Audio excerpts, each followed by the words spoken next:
In this video, we'll be talking about the basics for hiking with kids, coming right up.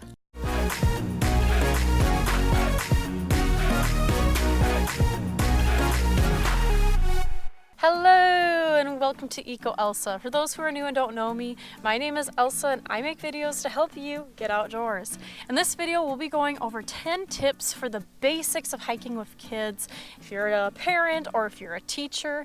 So let's get started. Number 1, let kids help pick the hike. Checking out the park and the attractions and things that they want to see. Maybe checking and seeing if there's a nature center or a natural play space or a playground. And you can find these things online usually for the park. So let your kids help you pick out what park you want to go to. Number 2, stick to hiking trails that are flatter and about 1 mile loops to start with. As your kids are new to hiking, whether you're a parent or a teacher, they're not going to be ready for really long, fast-paced hikes up and down hills yet. Remember, their legs are going to be shorter than your legs, so you're going to make sure you're sticking to trails that are easier for them so that they can keep at a nice pace with you. Don't try to outrun your kids and leave them in the woods. Please don't do it, folks. No lost children. Number 3, make sure to pack for the hike and be prepared. So this will depend on where you live and what time of the year it is, as well as maybe how long of a hike you're planning on doing. For starters, the most important things are, of course, water, first aid kit, and possibly snacks if it is going to be a little bit longer of a day. Don't let those kids get hangry. You'll regret it. Trust me. You need to also make sure you are being prepared. So make sure you pack other things like sunscreen or bug spray, maybe extra layers if you're going to, maybe you need to put those on. Whatever the case may be, just make sure you're packing for what you have planned that day, and then packing in addition for the things that might go unplanned, like first aid kit in case of emergencies, which hopefully not. But better to have it and not need it than need it and not have it. Good rule of thumb. For more information for what to pack on a day hike with kids, check the card above, otherwise a link in the description below, for more information on the things to make sure you pack so that you can have a great day hike with your kids. Number 4, check weather the day of the hike. This is really important because weather in some places can change very rapidly and quickly. So you need to know if all of a sudden that little rainstorm you saw on the radar last night is all of a sudden now a big giant thunderstorm. So you need to check those things out. That way you can be prepared for your hike, or you can be, maybe this isn't for me, we need to reschedule.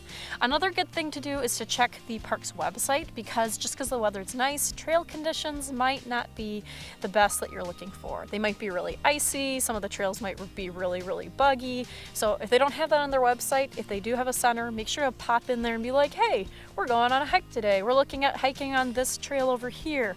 How are the bugs today? Or is the trail flooded because it's along the river and the water's been high? It's just good to check up on those things ahead of time because it helps you avoid issues before you even get out there. Number 5, make sure you dress for the weather. So now that you know you're going to be able to go out hiking because you've checked the weather, you got your stuff all packed, now you need to make sure that you're dressed for your hike. So that means making sure you're wearing enough layers if it's cold out, if it's hot out, making sure you're wearing the proper kind of clothes, and most importantly of all, protect the feet. Make sure you are wearing proper foot attire for whatever hiking you're doing.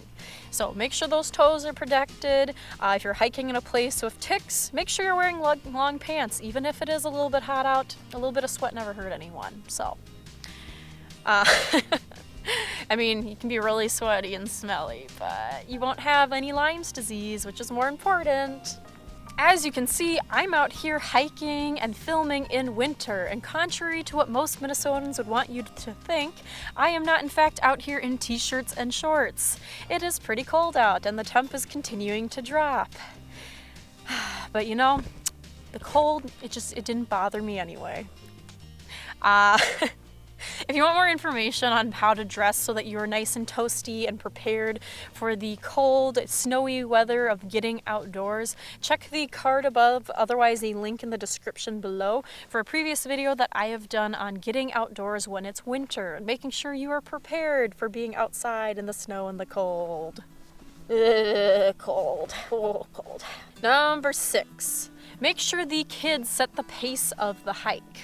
Now, while you're out hiking, you got long legs like we mentioned before. You can walk a lot faster than those kids can with a little effort, but let the kids set the pace. If you don't want them whining or completely exhausted and drained at the end of the hike, maybe you do. Let them set the pace so that they can have an enjoyable, fun hike and they don't find it as this exhausting thing that they never want to do again. The goal here is to go hiking once, but to also go hiking multiple times after. So you want the kids to have fun and enjoy their hike, not be so exhausted they collapse. Unless that's what they want. I mean, kids, strange little creatures, aren't they? They run ahead, sprint back and forth, and then all of a sudden they got more energy. Like, what happened? Why do you have more energy? You just ran like double the distance I've walked because you kept running forward and running back, running forward and running back. Why do you have more energy than me? This is not fair. Okay, so let kids set this pace. That doesn't mean you have to run with them. It just means, hey, you want to run? Okay, but I have to see you, so run back and forth, run back and forth, run back and forth. Good kiddo. Number 7, make sure they understand the rules when you are out hiking. So make sure you're setting the precedent that they're going to stick with you, that they're going to stay on the trail, that they're going to be respectful of nature. These are all really easy things to do that will make a more enjoyable hike for them as well as for you, so that no one's getting hurt and no animals are getting hurt and everyone's happy and having fun. If you want more information on how to do class management when outdoors, because you're going out with a group of children, there's a link in the description below, otherwise card above. And if you're looking for more things to teach your kids when you're outdoors so that they can have a fun hike, I have a great one for parents and teachers for the big things to help teach your kids when you're going outdoors so that they can help the planet. So that link is up in the card above, otherwise in the description below as well. Number 8, let the kids explore and have fun along the way. So while you're out hiking, don't feel the need to entertain them or explain everything to them right away. Give them a chance to kind of adjust and maybe be a little bit bored as they figure out how to self-entertain along the hike or find cool things to look at and explore. Also, especially if you're a teacher, don't feel the need to have an answer to everything that they encounter. Instead, teach them how it is to be a good scientist. I don't know what the name of that plant is, little Jimmy, but let's look it up on iNaturalist, or let's go back to the classroom and we can look it up in a book. These are great things to show the kids as skills because they'll learn by example from you. Oh, teacher didn't have the answer to this and they went and looked it up. Well, now I don't have the answer to this other thing and I will go and look it up on my own. See? Win-win. The big thing is to only step in with what the kids are doing if it's breaking one of your rules or it's being really unsafe. So keep that in mind. Let the kids do their own exploring and learning unless they have questions or unless what they're doing is breaking one of your rules or being really dangerous. Gotta keep those kiddos safe while you're out on your hike. Number 9. Have some back pocket activities in case those kiddos just get bored. You know, if you're going on a longer hike, that's why we usually say shorter hikes for shorter amount of time. A lot easier for those kids getting started. But if you are going on a longer, easy paced hike for those kiddos and they do get bored, something you should keep in mind is having some back pocket activities available to help keep them entertained. This can be things like trail games if you are in an area where the kids can go off trail. Otherwise, it can be things like exploration cards. So if you're looking for more ideas on different ways of keeping the kids entertained as you go hiking, check out the links in the description for previous things I've done, as well as check out our Teachers Pay Teachers page or our webpage, EcoElsa.com, where you can find for purchase our own exploration cards that we sell for affordable prices to help you and your kids have things to do while you're out hiking. And number 10, make sure you're doing your wrap-up activities after your hike. What I mean by this is making sure you're checking the kids for ticks, make sure you're wiping off your boots and your clothes of invasive species, so that way you aren't spreading around species that will wreak havoc on other habitats, as well as it's maybe stopping in the nature center for a wrap-up or for telling the kids what cool things, or telling the naturalists, big kids like me, the cool things that you saw while you were out on your hike.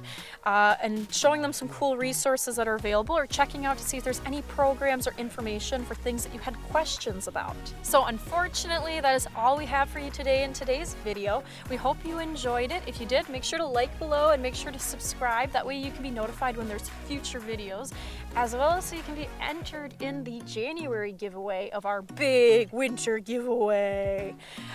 If you're looking for more resources, make sure to check out the description as well for links to all those different videos and resources that we mentioned in this video.